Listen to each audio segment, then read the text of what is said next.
هادي له أشهد أن لا إله إلا الله وحده لا شريك له وأشهد أن محمدا عبده ورسوله لا نبي ولا رسول بعده اللهم صل على محمد وعلى آل محمد كما صليت على إبراهيم وعلى آل إبراهيم إنك حميد مجيد وبارك على محمد وعلى آل محمد كما باركت على إبراهيم وعلى آل إبراهيم إنك حميد مجيد قال الله تعالى في كتابه الكريم يا أيها الذين آمنوا اتقوا الله حق تقاته ولا تموتن إلا وأنتم مسلمون وقال رسول الله صلى الله عليه وسلم اتق الله حيثما كنت وأتبع السيئة الحسنة تمحوها وخالق الناس بخلق حسن. Alhamdulillah, marilah kita panjatkan segala puja dan puji syukur kepada kehadirat Allah Subhanahu wa taala yang mana pada malam hari ini kita masih dilimpah rahmat, nikmat, hidayah, nikmat kesempatan kita sebagai seorang hamba bisa melaksanakan salat maghrib secara berjamaah dan insya Allah dilanjutkan dengan kajian ilmu yaitu tafsir Al-Quran yang pada malam hari ini membahas surat Al-Fatihah yang mendapat ayat ke-6 ya Ustaz. Ihdinas siratal mustaqim, bahwa kita seorang muslim 17 kali kita mengucapkan ihdinas siratal mustaqim, kita minta petunjuk Allah 17 kali dalam sehari semalam. Dan langsung saja biar waktunya tidak terlalu banyak terbuang, maka saya limpahkan waktu dan tempat kepada Ustaz Anos Sadiwasito. Kepada Ustaz. Bismillahirrahmanirrahim. Assalamualaikum warahmatullahi wabarakatuh. Innal hamdalillah nahmaduhu wa nasta'inuhu wa nastaghfiruh wa nastahdihi wa natubu ilaihi wa na'udzu billahi min syururi anfusina wa min sayyiati a'malina may yahdihillahu fala mudilla lahu wa may yudlil fala hadiyalah. Asyhadu an la ilaha illallah wa asyhadu anna Muhammadan abduhu wa rasuluh la nabiyya wa la rasula ba'dah. Rabbi shrah li sadri wa yassir li amri wahlul 'uqdatam min lisani yafqahu qawli. Rabbana zidna ilman warzuqna fahman. Allahumma inna nas'aluka ilman nafi'an wa rizqan tayyiban wa amalan mutaqabbala wa shifaan min kulli da' wa na'udzubika min ilmin la yanfa' wa min qalbin la yakhsha' wa min nafsin la tashba' wa min da'watin la yustajabu laha. Allahumma anfa'na bima 'allamtana wa 'allimna ma yanfa'una wa zidna ilman. Amma ba'd, jamaah salat maghrib Masjid Al-Ikhlas, alhamdulillah wa subhanahu wa ta'ala pertemukan kembali dalam rangka mengkaji ayat-ayat Allah Subhanahu wa taala. Mudah-mudahan Allah Subhanahu wa taala masukkan kita sebagaimana yang Rasulullah sallallahu alaihi wasallam sabdakan, majtama'a qaumun fi baitin min buyutillah yatluna kitaballah wa yatadarasuna bainahum illa nazalat alaihimus sakinah. Orang-orang yang berkumpul di masjid Allah Subhanahu wa taala mempelajari Al-Qur'an dan As-Sunnah, saling mengkaji di antara mereka, Allah Subhanahu wa taala turunkan kepada mereka rahmat, sakinah dan naungannya para malaikat. Mudah-mudahan kita termasuk di dalamnya. Jamaah sekalian yang dimuliakan Allah Subhanahu wa taala, kemarin kita sampai pada ayat yang ke-6 atau ayat yang ke-5 bagi yang berpendapat basmalah bukan merupakan ayat dari Al-Fatihah. Ihdina as-siratal mustaqim. Allah Subhanahu wa taala mengajarkan kepada kita dari alhamdulillahirabbil alamin sampai iyyaka na'budu wa iyyaka nasta'in, bahwa ketika seorang hamba mau meminta kepada Allah Subhanahu wa taala, mau minta sesuatu, maka Allah ajarkan hendaknya untuk memuji Allah Subhanahu wa taala dan mengedepankan peribadatan ketauhidannya kepada Allah Subhanahu wa taala. Setelah itu Allah Subhanahu wa taala menjawab, hadza li 'abdi wa li 'abdi ma sa'ala. Ini adalah untuk hambaku dan bagi hambaku apa yang dia minta.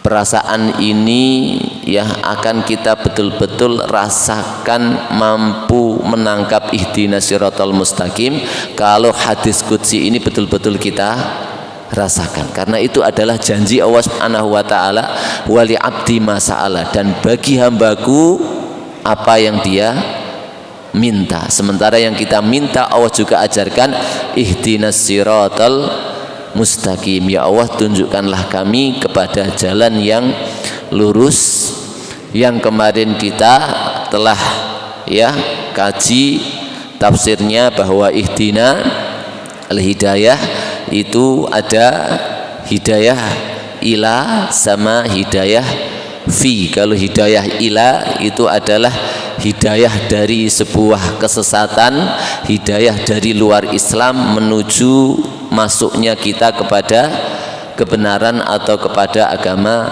Islam. Kalau hidayah fi adalah kita sudah memasuki Islam tetapi kita minta kepada Allah Subhanahu wa taala agar supaya kita ditunjukkan pada ajaran-ajaran yang sampai mendetail di dalam Islam ini, dan juga mengandung makna fi agar supaya Allah Subhanahu wa taala memberikan keteguhan kepada kita di dalam istiqomah menjalankan syariat Islam ini. Maka ini adalah sebuah permintaan yang kompleks, yang intinya adalah kita meminta petunjuk kepada Allah Subhanahu wa taala di dalam segala hal. Dan sekarang kita menginjak pada ayat yang terakhir, yaitu siratal ladzina an'amta alaihim. Ya Allah, berilah kami petunjuk atau tunjukkanlah kami kepada jalan yang lurus. Allah Subhanahu wa taala tafsirkan sendiri jalan siapa yang lurus itu, siratal ladzina an'amta alaihim, yaitu jalannya orang-orang yang engkau beri nikmat kepada mereka. Maka di sini ya, yang pertama jalan hidayah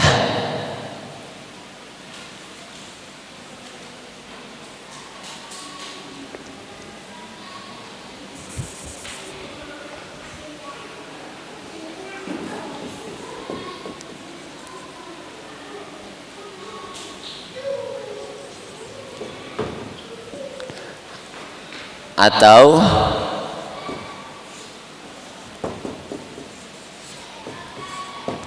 thoriqul hidayah, jalan hidayah adalah sebuah jalan yang mengantarkan kita kepada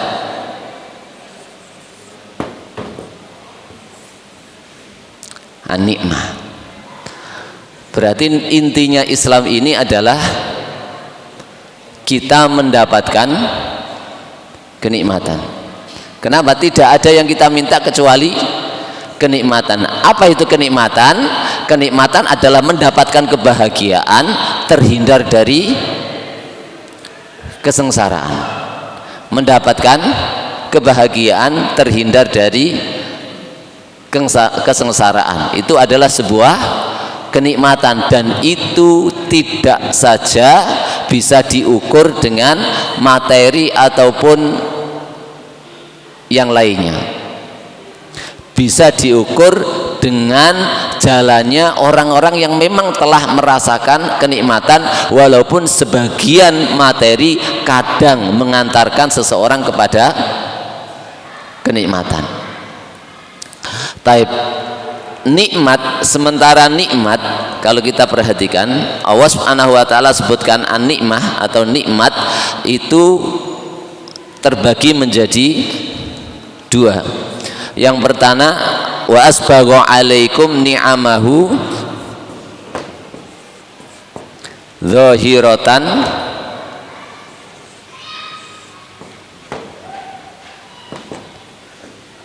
wa batinah. Nikmat secara zahir dan nikmat secara batin. Zahir ini mendapatkan kenikmatan dan batin ini mendapatkan kenikmatan. Orang-orang yang mendapatkan kenikmatan hakiki adalah orang-orang yang mendapatkan secara zahir mendapatkan kenikmatan, secara batin mendapatkan kenikmatan yang dia rasakan di dalam jiwanya, dan ini adalah puncak daripada sebuah kenikmatan yang Allah Subhanahu wa taala berikan. Kenikmatan zahir Allah Subhanahu wa taala berikan li jami'il khalaik. Allah Subhanahu wa taala berikan kepada seluruh makhluknya.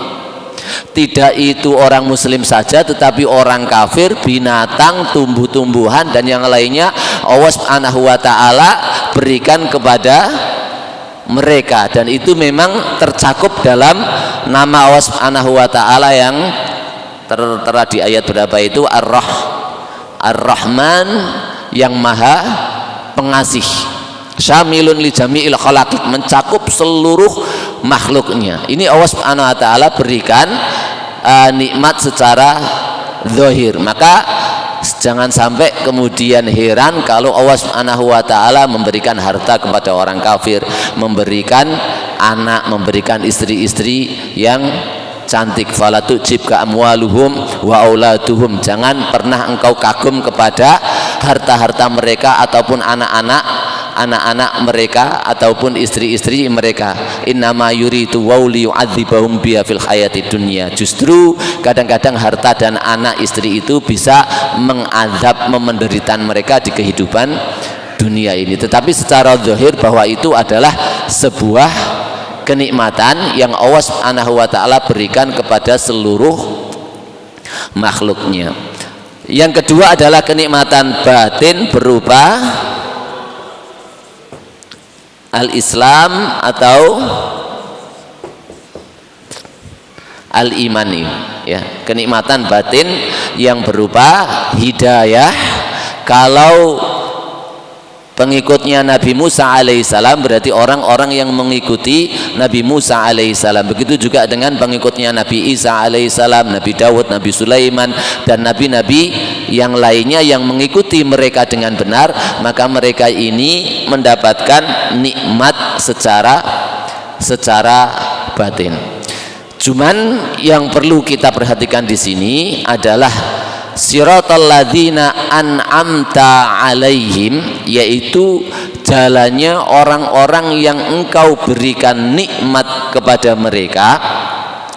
Allah Subhanahu wa taala jelaskan siapa yang dimaksud mereka ini di dalam surat An-Nisa. Siratal ladzina an'amta alaihim minan nabiyyin wasiddiqin wasyuhada wassalihin wa hasuna ulaika rafiqa. Itu ayat berapa itu?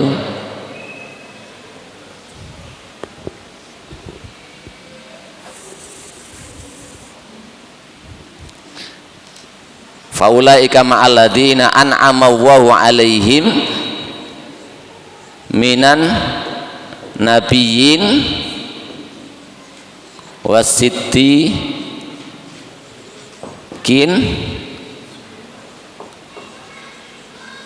wasyuhada wassalihin, yaitu jalannya orang-orang yang engkau beri nikmat kepada mereka dari, langsung jelaskan Allah, dari jalannya para nabi, jalannya para siddiqin, Siddiqin siapa? Siddiqin itu sering dijelaskan Allah Subhanahu wa taala orang-orang yang jujur. Biasanya ya banyak ayat-ayat yang menceritakan tentang siddiqin ini adalah seseorang atau sahabat Rasulullah SAW yang beliau ini betul-betul berjanji kepada Allah Subhanahu wa taala untuk berkhidmah, berbakti kepada Islam dalam dunia dakwah, bahkan dalam dunia jihad, sampai mendapatkan syahid atau membuktikan janjinya itu kepada Allah Subhanahu wa taala. Di situ Allah Subhanahu wa taala sebut mereka sebagai siddiqin. Makanya diantaranya ayat yang menceritakan itu adalah rijalun sodaku ma'ahadullah alaih, yaitu orang-orang yang jujur kepada Allah Subhanahu wa ta'ala dalam janji mereka. Ayat ini turun ketika para sahabat radhiyallahu anhum yang tidak mengikuti perang Badar, karena memang panggilan Rasulullah SAW di perang Badar itu tidak sebagaimana di perang Uhud. Kalau perang Badar tujuannya bukan peperangan, sehingga Rasulullah SAW hanya mengumumkan kepada beberapa sahabatnya yang mau ikut silahkan, yang punya kesibukan silahkan, tidak apa-apa tidak ikut, karena misinya hanya mencegah kafilahnya Abu Sufyan yang pulang dari Syam, yang mereka ini di Mekah mengambil harta-hartanya orang-orang muhajirin, ya, sehingga mereka keluar untuk mengambil harta-harta mereka yang dibawa Abu Sufyan berdagang ke kota Syam.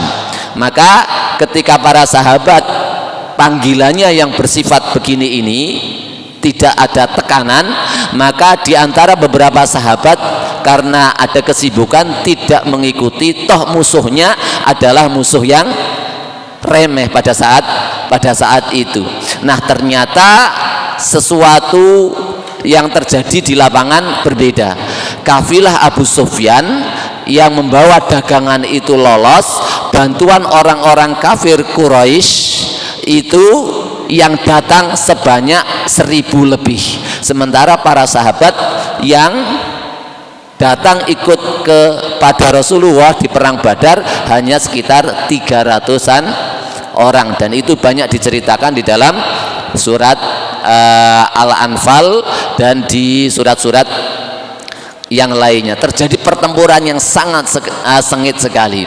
Walaupun kemenangan dimenangkan oleh Rasulullah SAW dan para sahabatnya, tetapi orang-orang di Madinah, para sahabat yang di Madinah itu yang imannya jujur kepada Allah, memiliki kecemburuan. Kena opo ada peperangan kok sampai saya tidak ikut, wong ada momen perang pertama, perang yang sangat mulia.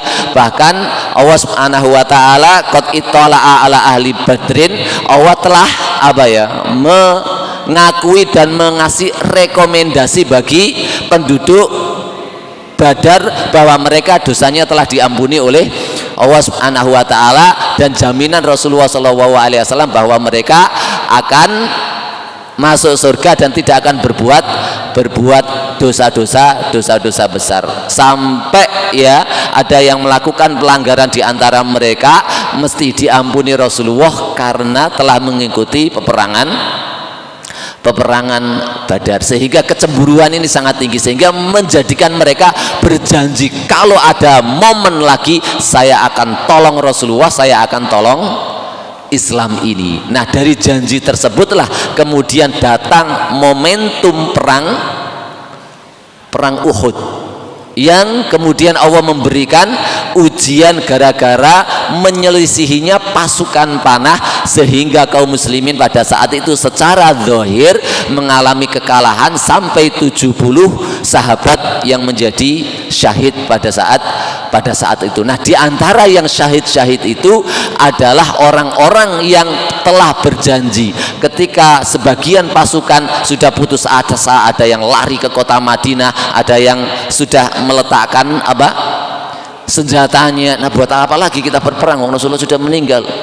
Di antara orang-orang itu kemudian, kalau Rasulullah meninggal, kenapa kamu nggak meninggal bersama Rasulullah. Nah, ayo meninggal sama-sama Rasulullah, sama-sama langsung ke surga bersama Rasulullah. Kemudian dia maju terus sampai Allah memberikan kesyahidan pada mereka. Disitulah kemudian Allah menurunkan ayat rijalun sodaku ma'ahadullah alaih, orang-orang yang jujur di dalam janji mereka untuk membawa amanah Islam ini. Faminhum man qadha nahbahu, di antara mereka ada yang telah syahid, wa minhum man yang tadir, di antara mereka ada yang siap tempur, selalu menunggu kapan Islam ini membutuhkan saya. Mereka terus itu wa ma badalu tabdila, tidak pernah mengganti posisinya. Nah, disinilah Allah sebut mereka sebagai siddiqin wasyuhada, dan orang-orang yang mendapatkan syuhada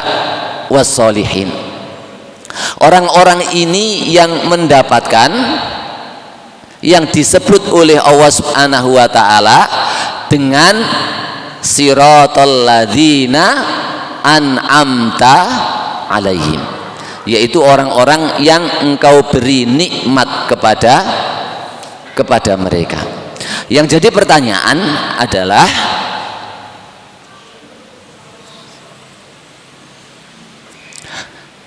apakah kehidupan mereka ini itu dipenuhi dengan kenikmatan? Padahal jalan mereka seperti ini, jalan para nabi, jalan pada para siddiqin, jalan para syuhada, jalan para solihin. Apakah kehidupan mereka ini dipenuhi dengan kenikmatan? Rasulullah SAW kayak mana sama kita? Rasulullah SAW pernah ganjel perutnya dengan batu. Kita pernah ganjel? Subhanallah, kalau bisa makan 5 kali, kita makan 5 kali. Rasulullah SAW tidurnya di pelepah-pelepah kurma, sampai habis tidur di sininya ngecap. Kita tidur di masjid begini sudah katosen, rata-rata sudah minta spring bed. Sampai Umar mengatakan, ya Rasulullah, itu raja Persia, itu raja Romawi tidur di atas dipan-dipan, sementara engkau adalah manusia terbaik, engkau adalah utusan Allah Subhanahu wa taala, kok tidurnya sampai begini. Lalu bagaimana dengan hadis Rasulullah SAW, asyadul bala al-anbiya tsumma ladina yalunahum tsumma ladina yalunahum, orang yang paling banyak balanya, paling banyak ujiannya adalah para nabi. Setelah itu orang-orang soleh, setelah itu orang-orang yang mendekati orang soleh. Semakin besar yubtala rajul bihasbi dinihi, orang itu akan mendapatkan bala, akan diuji sesuai dengan kekuatan imannya. Semakin kuat imannya akan semakin diuji oleh Allah Subhanahu wa taala. Apakah mereka ini yang mendapatkan nikmat? Bagaimana mengkorelasikan dua hal ini, sementara kita lihat kehidupan para nabi, kehidupan para salafus soleh, kehidupan para orang-orang soleh seperti itu secara zahirnya, tetapi Allah sebut sebagai siratal ladzina an'amta alaihim. Nah, disinilah kemudian kita menemukan jawabannya, bahwa kenikmatan yang ada pada mereka adalah kenikmatan mampunya mereka meniti Islam ini, mampunya mereka melaksanakan Islam ini secara zahir dan secara batin.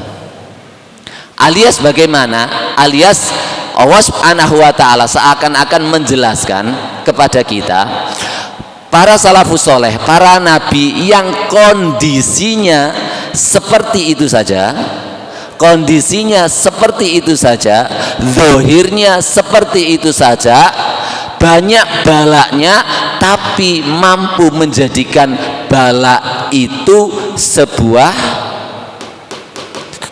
kenikmatan.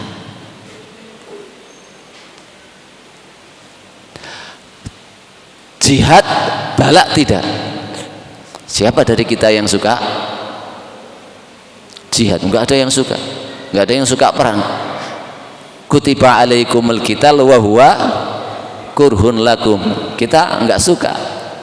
Tetapi kenapa para sahabat banyak sekali yang kemudian malah cinta, malah berangkat ke medan jihad? Karena ada sebuah kenikmatan batin, karena ada sebuah harapan. Abu Dzar suka badannya panas. Ada di antara kita yang suka badannya panas?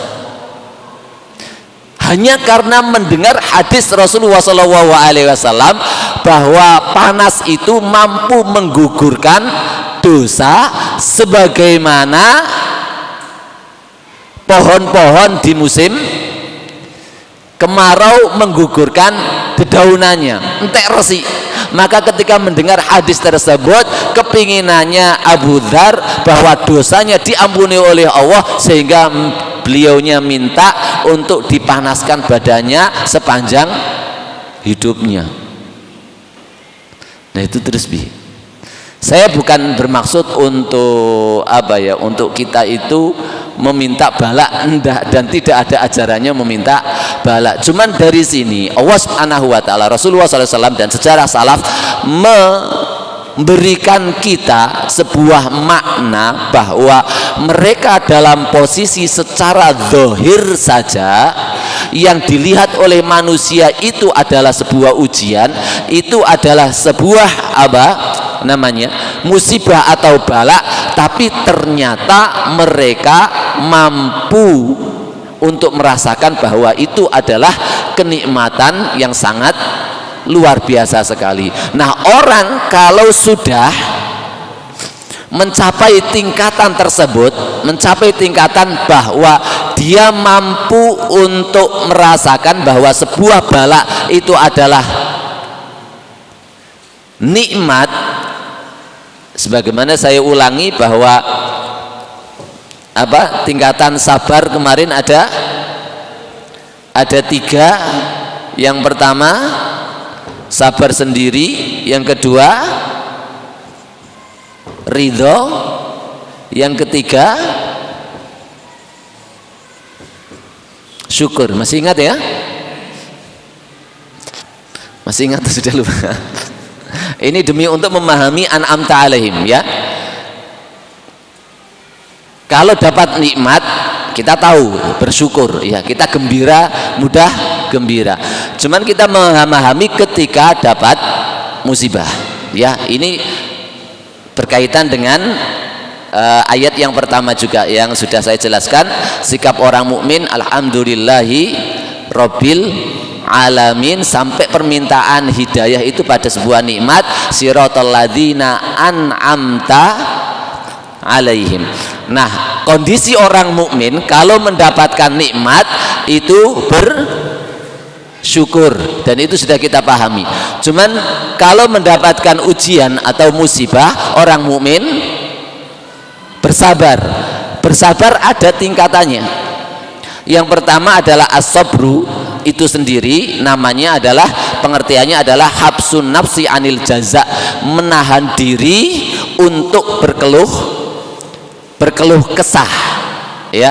Jadi kalau ada musibah dia tahan, tapi orang nahan itu gimana rasanya? Pahit ya. Makanya dikatakan ulama as-sabru murrun walakin awaqibahu ahla minal asal, bahwa sabar itu pahit, tetapi akibat dari sabar itu lebih manis daripada madu. Yang kedua adalah ridho. Ridho itu ikhlas, plong, artinya plong. Misalnya ada orang yang menghina kita, lah piye diriwangi gak diriwangi yo diriwangi tambah nemen, yo diikhlasno bae. Ada orang mendolimi kita, yo diikhlaskan saja, kalau dibalas yo tambah paras. itu bisa plong dan bisa apa? Bisa legowo. Tapi ya ternyata sabar yang tertinggi adalah asyukru. Dilokno wong seneng, didolimi orang seneng. Oh ternyata dia mau membawa dosa saya, ganjaran dia mau saya ambil. Loh, siapa yang nggak seneng dikasih pahala, dia bawakan dosanya. Alhamdulillah. Nah inilah yang ketiga ini, puncak tertinggi ternyata berada di sini. Jadi dia menghadapi apa saja itu seneng. Makanya jirine sapa? Jirine Gus Baha, wong senengane guyang-guyu gak ana sedih iku ana wong loro tok. Sitoke wali Allah, sitoke wong gendeng.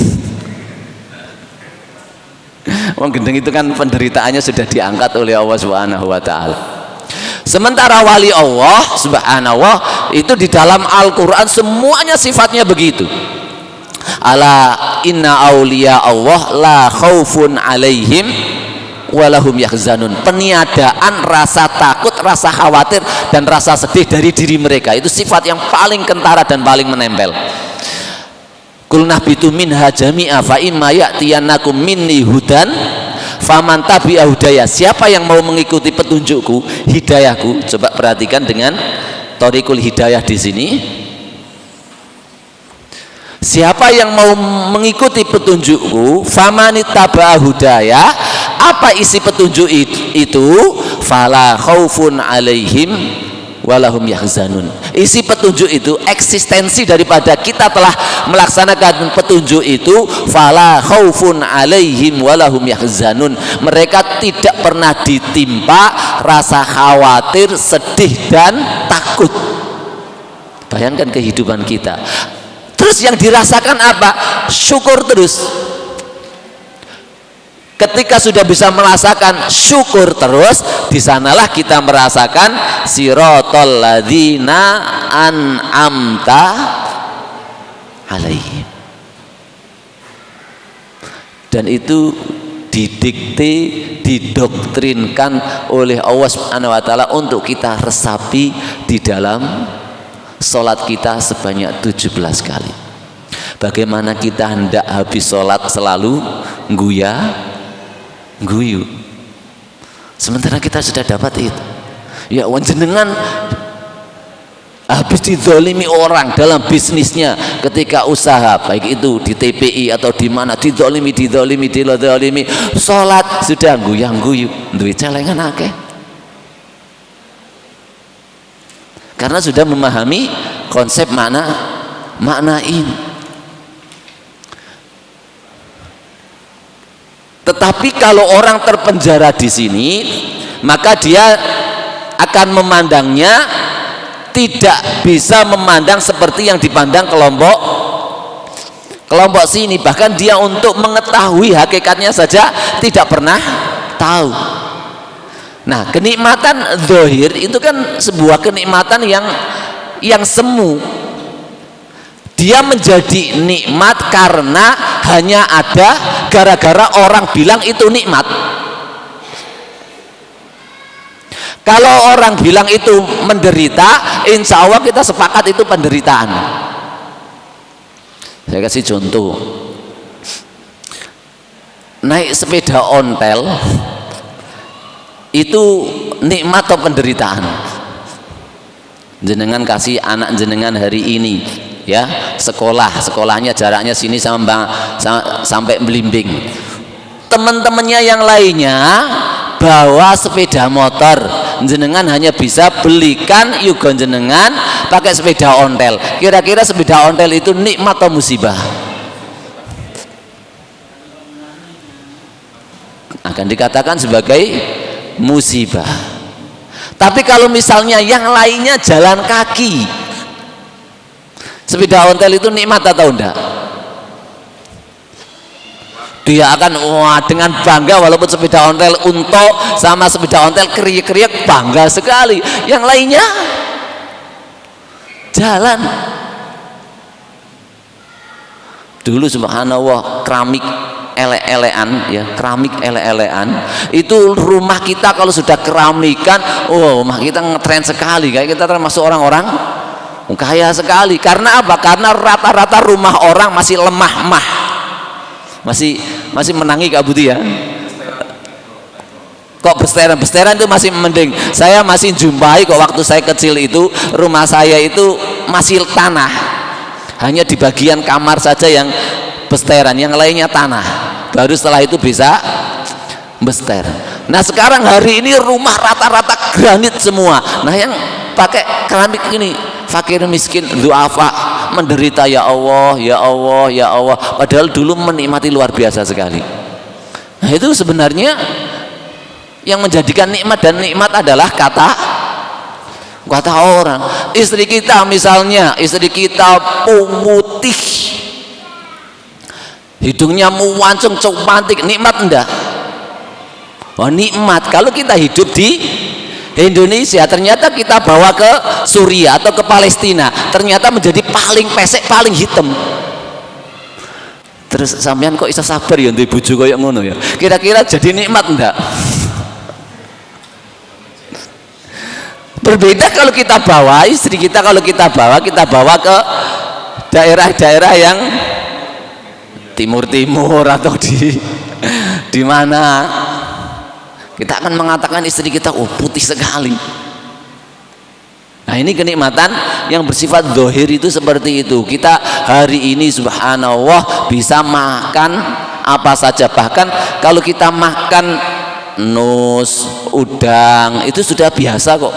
Kayaknya kok nggak seenak makanan-makanan dulu ya, karena sudah terlalu banyak makanan enak. Kalau dulu onone ganti lut cetot apa meneh ya Allah, makanan yang harusnya untuk binatang tetapi subhanallah ya itu makanan-makanan favorit bapak-bapak yang di belakang itu. Sampai hari ini lesanya masih ingat ganti lut cetot apa meneh itu saplak. Nah itu kenikmatan yang bersifat zahir, sampai seperti itu saja dia tidak bisa memandang. Tetapi orang yang diberikan Allah kenikmatan batin berupa Islam, dan dia mampu berjalan di atas Islam dengan memahami hal hakikat daripada al-bala dari Allah Subhanahu wa taala, maka dia akan memahami makna ini, siratal ladzina an'amta alaihim. Maka saya tanya ya, konteks seluruh ayat yang berbicara tentang sabar itu, ketika sabar ya Allah menyuruhnya gembira, maka bersedihlah orang-orang bersabar. Tidak ada wabasyiris sobirin, bergembiralah orang-orang yang sabar. Alladzina idza asabatum musibah qalu inna lillahi wa inna ilaihi rajiun. Dan sudah kita terangkan bahwa inna lillahi wa inna ilaihi rajiun itu menggembirakan kita, bukan kita ketika sedih. Kejadian itu sedih, tetapi dengan perkataan itu bisa gembira. Kenapa? Karena perkataan itu mengingatkan kepada kita dan mengobati hati kita. Kita kehilangan uang 100.000, kemudian kita bilang inna fulusi lillah wa ilaihi yarji, uangku dari Allah, milik Allah dan kembali kepada Allah. Nah diambil Allah kok marah-marah. Akhirnya kan seneng. Kalau ikhlas maka itu langsung terbang menjadi celengan kita di akhirat. Apalagi dicuri orang ya tambah seneng. Bisa jadi evaluasi, karena setiap hari dicelengi saja, orang diinfak-infakno, akhirnya Allah memaksa kita mendatangkan pencuri kepada kita, kemudian dicurilah uang kita. Tapi Allah memberikan kesabaran. Makanya subhanallah, ada di antara hamba-hamba Allah yang ingin Allah berikan nikmat yang tinggi sekali, termasuk derajatnya di akhirat tinggi, tapi sholatnya gak nyampe, posone gak nyampe derajat tersebut, sodakoi gak nyampe, amal-amal solehi nggak nyampe derajat tersebut, maka karena nggak nyampe Allah turunkan bala untuk menyampaikan orang tersebut kepada derajat yang tinggi. Ya seneng toh, seneng mana derajat tinggi atau tidak tinggi, ya mesti seneng.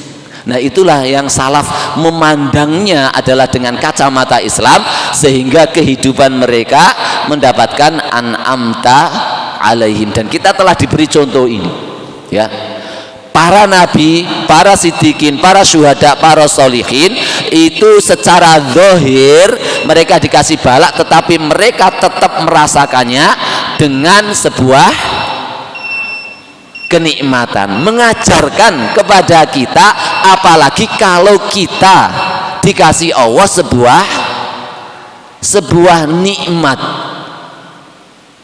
Hari ini kita kan bergelimangan nikmat dengan keutamaan Allah Subhanahu wa taala. Tapi jarang di antara kita yang mampu melaksanakan atau meresapinya seperti yang diresapi oleh sahabatnya Nabi Sulaiman yang bernama Mita, ya. Nabi Sulaiman punya sahabat yang soleh namanya Mita.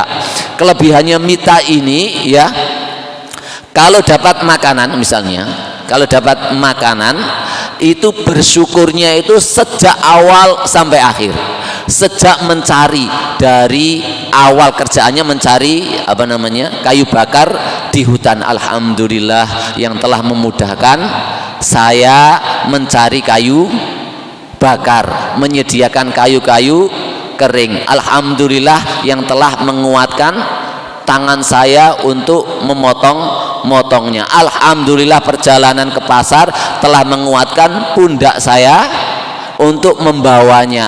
Alhamdulillah telah mengirim orang untuk membeli kayu bakar. Alhamdulillah telah memberikan kekuatan saya untuk membuat roti. Alhamdulillah telah menjadikan lesan ini mampu merasakan lezatnya roti. Alhamdulillah tenggorokan ini bisa mengantarkan sampai perut ini. Alhamdulillah Allah telah menjadikan perut ini mampu memproduksi dan mengeluarkan yang kotor dan menjadikan yang baik menjadi gizi saya. Sampai akhir semuanya isinya dinikmati. Makanya para pembisnis itu banyak yang stres.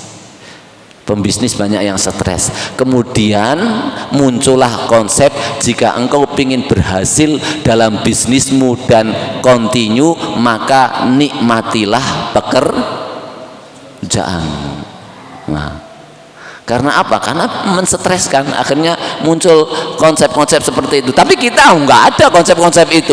Kita kerja untuk Islam, hidup ini untuk Islam, apapun digaji oleh Allah Subhanahu wa taala. Tidak ada yang tidak ada pahalanya, semua berpahala, sehingga semuanya menyenangkan bagi kita. Makanya Islam itu adalah bahagia dan membahagiakan, nikmat dan memberikan kenikmatan. Itulah siratal ladzina an'amta alaihim. Sudah ada tadi. Silakan Bang.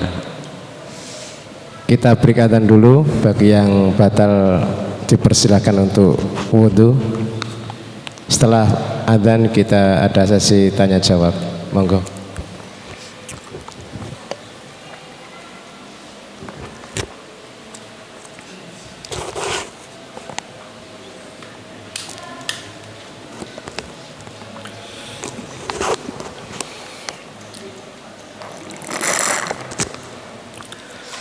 Allahu Akbar, Allahu Akbar, Allahu Akbar, Allahu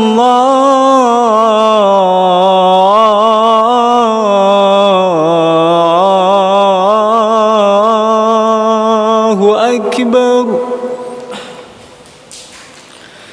Asyhadu an la ilaha illallah.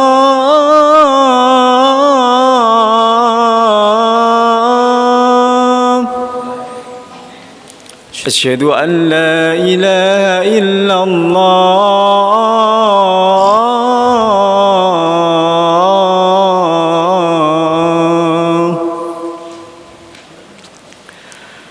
أشهد أن محمد رسول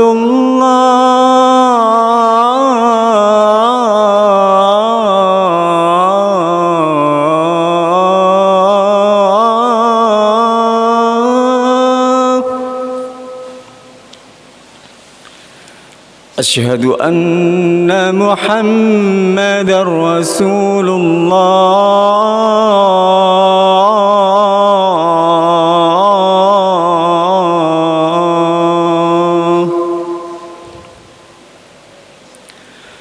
حي على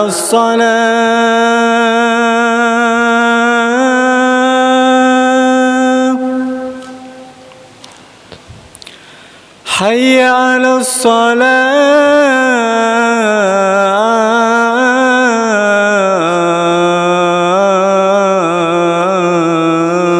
الصلاة حي على الفلاح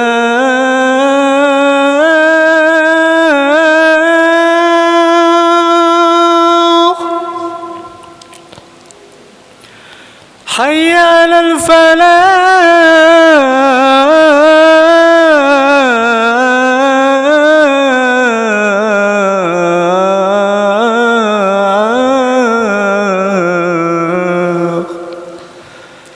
الله أكبر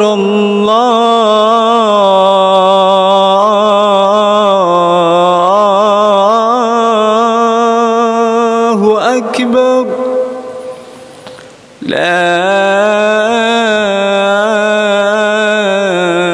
إله إلا الله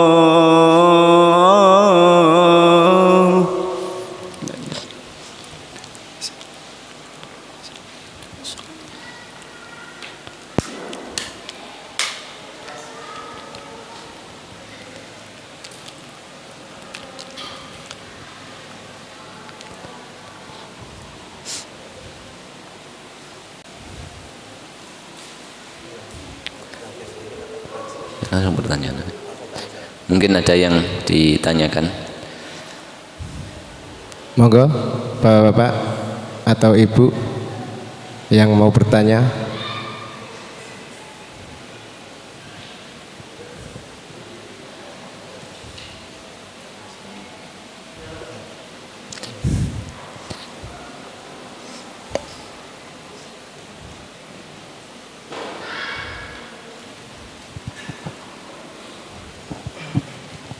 Untuk yang jalan kesesatan ini gimana? Waladhdallin itu sesat dalam arti yang seperti apa? Yang arti Maksudnya yang ditanyakan apa ini? yang kan kita tidak boleh mengikuti yang jalan kesesatan. Ini dah waladhdallin ini. Iya, iya. Iya. Itu maksudnya yang sesat yang seperti apa? Terus Iya.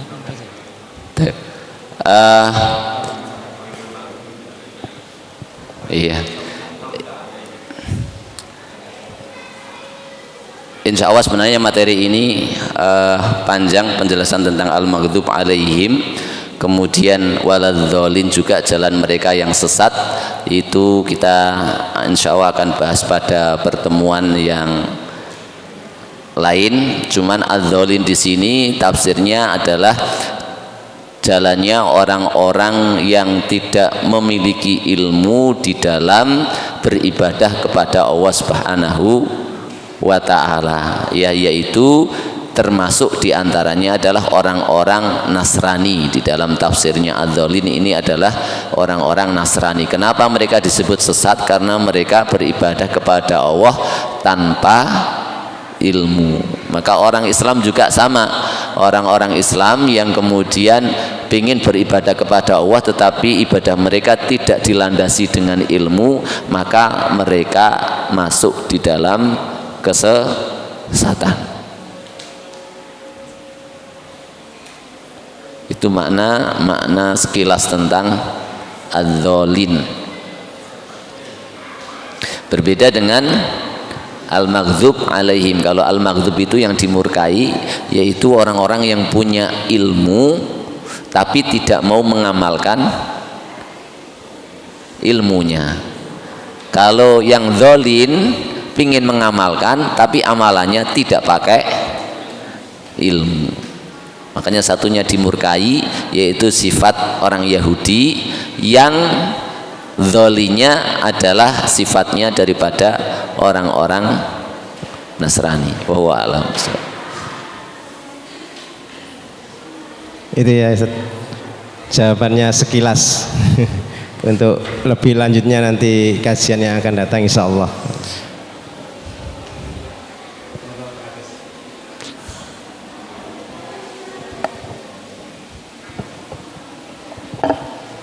Assalamualaikum warahmatullahi wabarakatuh. Waalaikumsalam.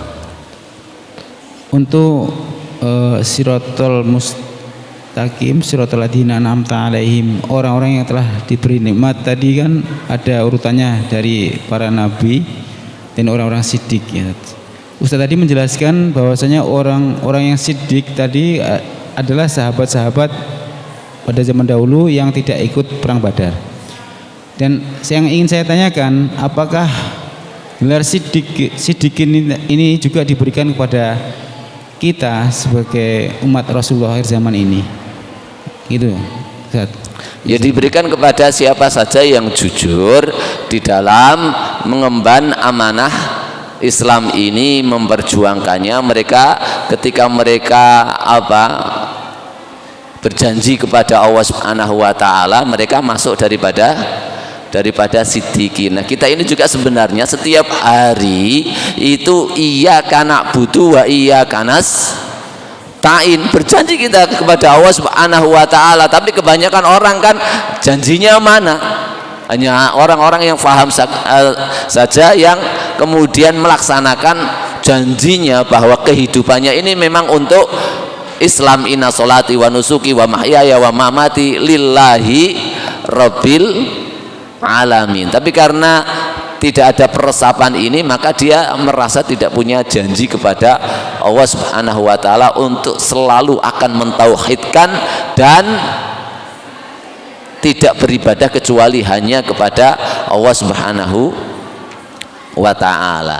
Tapi saya sebutkan tadi adalah sebagai contoh. Biasanya siddiqin yang disebut Allah di dalam Al-Quran itu kisah-kisahnya itu seperti itu, sehingga mereka korbankan diri mereka jujur kepada Allah Subhanahu wa ta'ala. Sebagaimana ada orang yang Yahudi yang ketika perang perang Khaybar atau perang itu masuk Islam, ketika menang, Rasulullah SAW menang, dapat ghanimah, ada pembagian ghanimah. Nah, ketika ghanimah itu dibagi-bagi, sampailah bagiannya orang bekas Yahudi ini yang telah masuk Islam ini, ghanimah itu diberikan kepada dirinya.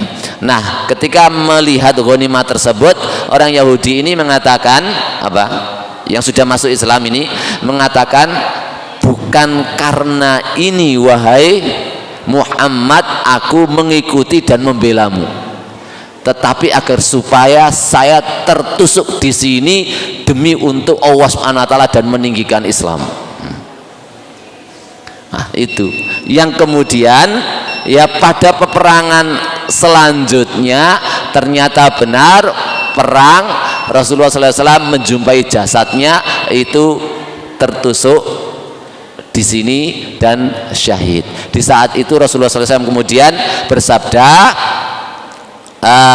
yasduku ma'allah, dia jujur kepada Allah, wa yasduku ma'ahu, Allah jujur kepada dirinya, kama qala Rasul.